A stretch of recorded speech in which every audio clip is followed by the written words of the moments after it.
Chief justice Lahore high court की तैनाती का मामला सुप्रीम कोर्ट ने जुडिशल कमीशन ऑफ पाकिस्तान का इजलास तलब कर लिया।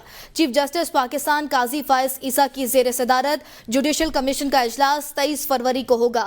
इजलास में लाहौर हाई कोर्ट के सीनियर जज मलिक शहजाद अहमद खान की बतौर chief justice Lahore high court तैनाती पर गौर होगा।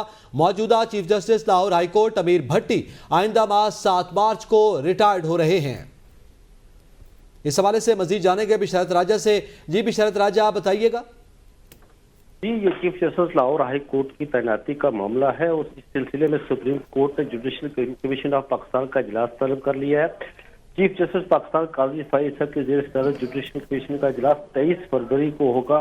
इजलास में लाहौर हाई कोर्ट के सीनियर जज मलिक शहजाद अहमद खान की बतौर chief justice Lahore high court की तैनाती पर गौर किया जाएगा और मौजूदा chief justice Lahore high court अमीर भट्टी आइंदा 7 मार्च को रिटायर हो रहे हैं। याद रहे कि मौजूदा chief justice Lahore high court justice अमीर भट्टी सुप्रीम जुडिशल काउंसिल के भी मेंबर है। नए जज की तैनाती से सुप्रीम जुडिशल काउंसिल का जो है वो भी उसमें भी मेंबरान की आगे पीछे हो जाएंगे। उनकी जगह मलिक शहजाद अहमद नए जज तैनात होंगे वो जगह ले लेंगे। जी बहुत शुक्रिया बिशरत राजा।